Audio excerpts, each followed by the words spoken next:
आप कैसे भूल सकते हो, उसने अपनी पत्नी को मार पीटी नहीं, कुत्ते भी उसके ऊपर छोड़े थे। और साली के साथ इतनी अभद्रता हो रही है, और जबकि उनकी बहन वहीं बैठी हुई है, सुनीता जी भी घर में ही थी। विपक्ष अपने 100 तो पूरे कर ले, वो तो तीसरे के आंकड़े में भी नहीं है।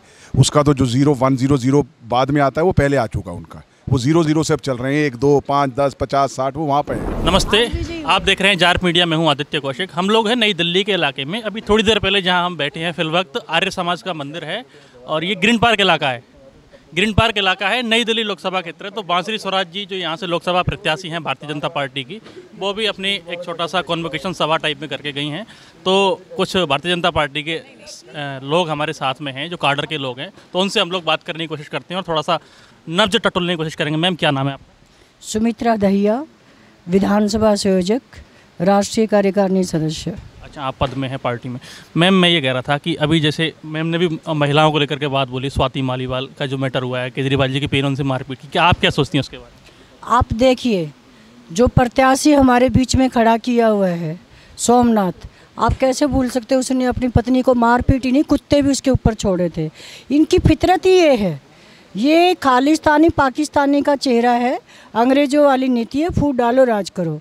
ये तो अभी आपने देखा, कल जब मैं कॉन्फ्रेंस पे देख रही थी मीडिया पे, केजरीवाल से पूछा जा रहा था कि स्वाति मालीवाल को जो पीटा गया इतनी बुरी तरीके से, माइक इधर सरकार माइक खिसका के अखिलेश यादव का बयान नोट किया आपने कि उससे तो और बहुत बड़े हैं, ये तो कुछ नहीं है, आगे बड़े बड़े मुद्दे हैं। अरे एक महिला को तुम पिटवा रहे हो पीए से, उससे बड़ा मुद्दा क्या है? अगर तुम महिलाओं को पिटवा ही रहे हो तो मुद्दा कौन सा है तुम्हारा, बेशर्मो? मैं कहती हूँ कि ये भारत पर एक कलंक है पार्टी। अन्ना हजारे को बेवकूफ़ बनाकर, जो आदमी अपने पति बच्चों बेटों की कसम खाता था, तनख्वाह नहीं लूँगा, घर नहीं लूँगा, फलाना नहीं लूँगा, वो 10-10 लाख के पर्दे आपने देखा होगा शीश महल, आज उसका तंबू उखाड़ दिया है। और हमारे नई दिल्ली में जो बांसुरी स्वराज जी आई हैं, उसके लिए तो जो सुषमा जी ने भी किया, जो मोदी जी ने भी अपनी पसंद से, जो पब्लिक की जनता की पसंद देखा, 5 लाख पार है। झाड़ू वालों के जो तंबू यहाँ जमे हुए थे वो उखाड़ दिए हैं। आज मैं तो कहती हूँ पूरी दिल्ली से उखड़ गए हैं, आने वाले समय में पंजाब से भी उखड़ रहे हैं उनके। अच्छा, आपने स्वाति मालीवाल के ऊपर कड़ी प्रतिक्रिया दी, होना भी चाहिए महिलाओं के सम्मान में, लेकिन कर्नाटक में भी आपके गठबंधन के एक साथी हैं प्रज्वल रेवन्ना, जो सांसद ही लड़े थे, उन पर भी यौन उत्पीड़न के कुछ वीडियोज उनके वायरल हुए, तो उस पर क्या सोचती हैं? देखिए, मेरी जानकारी में नहीं है। अरे, काफ़ी हाईलाइटेड मामला है। नहीं, मैं क्योंकि लगातार प्रोग्रामों में ही मेरे प्रोग्राम होते रहते हैं, मीटिंग, कॉर्नर मीटिंग या डोर टू डोर चलता रहता है, मेरी जानकारी में नहीं है। अगर ऐसा सत्य हो तो हमारे प्रधानमंत्री जो राष्ट्र को समर्पित और सेवक हैं, वो कभी भी उसको सांसद के पद पे रखेंगे ही नहीं। अगर सत्य खबर हुई तो वो तुरंत हटा देते हैं अब तक के। खैर, चलिए लोकसभा की बात करते हैं। आपके क्या है, चुनाव का क्या माहौल है? आपके प्रत्याशी दमदारी से चुनाव निकाल रहे हैं? क्या कहा आपने? आपके प्रत्याशी जो बांसुरी स्वराज जी हैं, वो दमदारी से चुनाव, आपकी मतलब हम आपकी पार्टी के, आम आदमी पार्टी के नहीं? हमारी सांसद प्रत्याशी बहन बांसुरी स्वराज जी यहाँ के ज़िले में किसी की भांजी है, किसी की बेटी है, किसी की बहन है। और जिस दिन इनका नाम अनाउंस हुआ, मैं कहती हूँ क्या सिख, क्या मुसलमान, क्या, आप भी वीडियो भेज दूँगी आपको, सभी ने ये कहा कि बांसुरी स्वराज को वोट देंगे और किसी को वोट ही नहीं जाएगी। इतना हर्ष उल्लास। और आज आपके समक्ष था पूरे विधानसभा के RW क्या, मार्केट क्या, व्यापारी क्या, सब प्रेसिडेंट है, ऑल इंडिया के प्रेसिडेंट। हाई लेवल का क्रीम था आज सारा का सारा, जो कभी पॉलिटिक्स के प्रोग्राम में नहीं जाते थे, ऑल इंडिया जैन समाज के प्रधान तक लेवल के, वो लोग भी आज इस प्रोग्राम में बांसुरी स्वराज को सुनने और देखने आए थे। यहाँ लोग बांसुरी स्वराज की एक झलक देखते हैं, मीडिया पे देखते हैं, हर किसी के हर घर में, हर जन में, हर दिल की धड़कन में बांसुरी स्वराज। स्मूथली चुनाव निकाल ले जाएंगे आपका, और लोग व्यक्तिगत कनेक्शन भी फील करते हैं उनसे। बहुत ज़्यादा। आपका क्या नाम है मैम? भारती सिंह हूँ, मंडल में उपाध्यक्ष हूँ, ग्रीन पार्क मंडल से हूँ। महिला होने के नाते मैं यही कहूँगी कि स्वाति जी के साथ बहुत बुरा हुआ है, उसका हम सबको दुख है। अभी हमने बांसुरी जी को सुना, वो भी यही कह रही थी कि महिला होने के उन्होंने भी पीड़ा व्यक्त की थी। बिल्कुल बिल्कुल। और हम यहाँ पे सभी महिलाएं बैठी हैं, मातृशक्ति बैठी है, तो बहुत ही दुख की बात है। और उनकी प्रवृत्ति ही ऐसी है, जैसा कि बहन जी ने बताया आपको, सोमनाथ जी का भी यही है। और आगे के, और मुझे तो अभी पता चला है कि अंदर केजरीवाल जी बैठे थे उस इंसिडेंट के पास सामने, उनसे मिलने तो गई थी वो। हाँ, नहीं, लेकिन वो अंदर थे और उसके बाद भी इतनी बर्बरता हो रही है बाहर, और वो चुपचाप बैठे हैं, ये तो कोई बात नहीं है। उनकी वाइफ भी अंदर बैठी, उनकी तो अभी तक प्रतिक्रिया नहीं आई है। अभी ये देखिए कि पत्नी भी अंदर बैठी है, बीइंग वुमन, उनको तो बाहर निकल के कुछ करना चाहिए था। इसका हम सब रोष व्यक्त करते हैं, ये तो बहुत ही गलत, काफ़ी अपमानजनक। आप क्या कह रहे हैं सर? स्वाति मालीवाल जी, जो मैंने सुना है कि केजरीवाल जी की साली हैं। अच्छा, कोई रिश्ते में है? हाँ जी, बिल्कुल रिश्ते में। और साली के साथ इतनी अभद्रता हो रही है, और जबकि उनकी बहन वहीं बैठी हुई है, सुनीता जी भी घर में ही थी। तो ये तो निंदनीय है पूरी तरीके से, निंदनीय है। और कहीं ना कहीं इसमें कोई पॉलिटिकल मैसेज या पॉलिटिकल साजिश या कुछ ऐसा विरोधाभास कुछ ऐसा भी हो सकता है। देखिए, ये तो जब होगा, मतलब जब पुलिस की वेरिफिकेशन होगी, खुलासा होगा, तब ये सारी बातें आएंगी। और वैसे तो देखो, जो आपका शीश महल है या केजरीवाल जी का घर जो है, वो शुरू से ही रहा है साजिशों का अड्डा।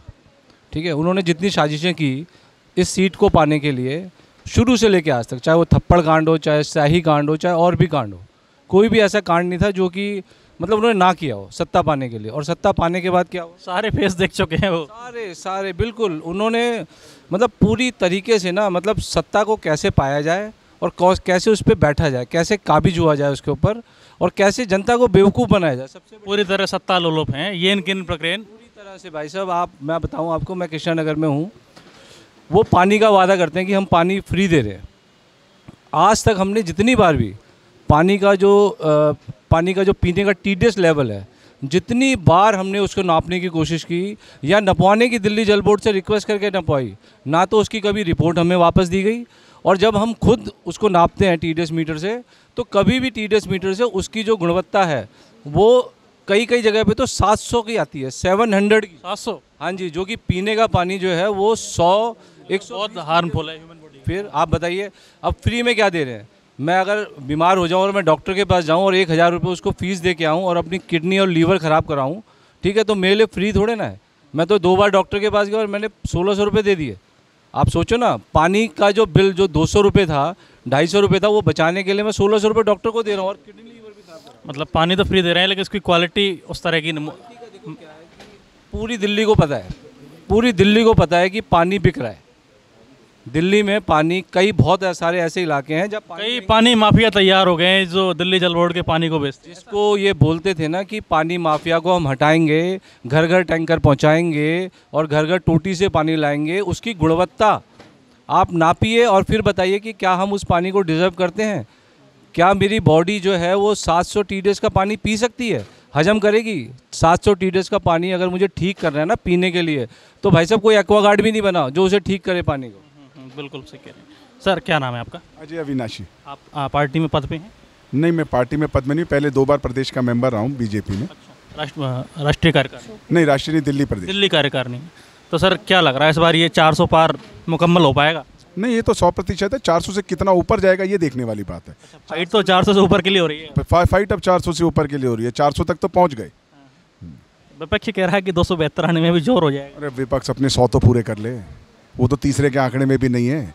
उसका तो जो 0100 बाद में आता है वो पहले आ चुका उनका। वो 00 से अब चल रहे हैं, 1, 2, 5, 10, 50, 60 वो वहाँ पे हैं। तो वो कहीं आसपास है ही नहीं। अच्छा सर, ये मतलब एक भारतीय जनता पार्टी पे शुरू से ये विपक्ष दावा आरोप लगाता रहा है कि ये तो पूंजीपतियों की पार्टी है, या बहुत ठेठ में कहें तो बनियाशाही पार्टी उसको बोलते हैं, कि जो धनी लोग हैं उन्हीं की पार्टी है। आपका ऐसा क्या मानना है कि सभी वर्गों को साथ लेकर चलती है? देखिए, पहली बात तो धनी लोगों ने कोई पाप नहीं किया है। धनी लोग तो साथ होने भी चाहिए, पूंजीपति भी साथ होने चाहिए, बिजनेसमैन भी होना चाहिए, मिडिल क्लास भी होना चाहिए। लेकिन जिस तरीके से 80 करोड़ लोगों को राशन फ्री बढ़ता जा रहा है, क्या वो पूंजीपतियों के पास जा रहा है? जिस तरह के किसानों के लिए योजनाएं आ रही हैं, क्या वो पूंजीपतियों के लिए जा रही हैं?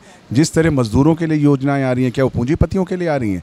जिस तरीके से रोड्स बन रही हैं, इंफ्रास्ट्रक्चर डेवलप हो रहा है, और जहाँ जहाँ रोड्स और इंफ्रास्ट्रक्चर डेवलप होता है वहाँ एम्प्लॉयमेंट आता है, वहाँ ऑटो का भी बिजनेस होता है, वो होम स्टे का भी बिजनेस होता है, वहाँ होटल इंडस्ट्री भी आती है। तो क्या वो पूंजीपतियों के लिए आती है? तो ये सारी चीज़ें सामने आ रही हैं क्योंकि ये विपक्ष फेल है। 70 साल में इन्होंने कुछ किया नहीं। 70 साल में कुछ नहीं हुआ सर। कहाँ हुआ कुछ? कोई आपको दिखाई दी उतनी प्रगति जितनी प्रगति अब होने लग रही है?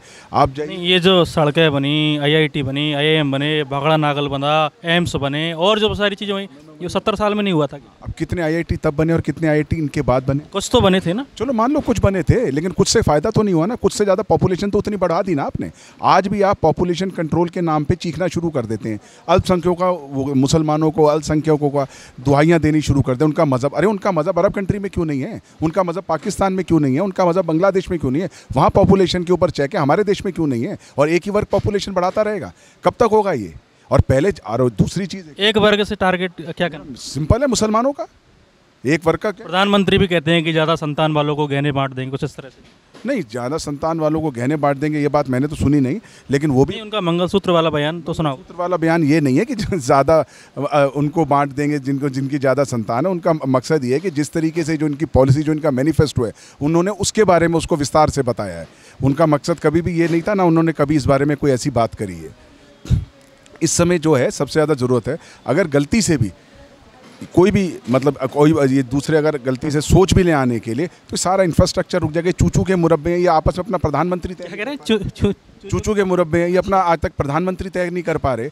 ये आगे क्या इलेक्शन लड़ेंगे? क्या राहुल गांधी को आप खुद पत्रकार हैं, आप बुद्धिजीवी हैं, क्या आप सोच सकते हैं कि राजीव गांधी क्या प्रधानमंत्री के लायक है? या राहुल गांधी क्या इज फिट फॉर पॉलिटिक्स? का आपको लगता है Kejriwal is fit for politics? हाँ, फिट फॉर पॉलिटिक्स धोखे की, बेईमानी की, झूठ बोलने की, हर चीज़ में झूठ। मैं गंगा साफ कर दूंगा, मैं यमुना साफ कर दूंगा, कहाँ हुआ है सफाई आज तक? तो इस तरह के झूठ बोलने से, और अभी आप जो लेटेस्ट एग्जांपल देख लिया जेल से छूटने के बाद स्वाति मालीवाल का, ये इस तरह के तो इनके कुकर्म हैं जो सामने आते जा रहे हैं। तो इसलिए जनता का भरोसा इनसे पूरी तरह उठ चुका है, और पूरी तरीके से बीजेपी 400 पार तो है ही है। अब 400 से कितनी पार है ये देखने वाली बात। दिल्ली की 7 की 7 सीट, दिल्ली के 7 सीट हर बिल्कुल क्लीन स्वीप है। तो पर सर ये 6 सांसदों के टिकट क्यों कट गए जब सब कुछ ठीक था? देखिए ऐसा है, यही तो मोदी जी हैं। अगर 6 सांसदों के कटे, उनका जरूरी थोड़ी कि हर ही आदमी, एक ही आदमी बार बार लड़ता रहेगा। ये कोई कांग्रेस सरप्राइज देने के लिए जाने जाते हैं मोदी जी। ये कोई कांग्रेस थोड़ी है कि एक ही परिवार चलता रहेगा, कि दूसरे किसी को मिलेगा नहीं। यहाँ कोई परिवारवाद है ही नहीं। यहाँ मोदी, नए लोगों को भी मौका मिलना चाहिए। नए लोगों को मिल रहा है मौका। अब जब 6 लोगों में नए आए हैं तो मौका ही मिला है ना नए आदमियों को, और अच्छे लोग हैं वो 6 के 6। आप देखिएगा भयंकर मतों से जीतेंगे और अच्छा काम करेंगे दिल्ली के लिए।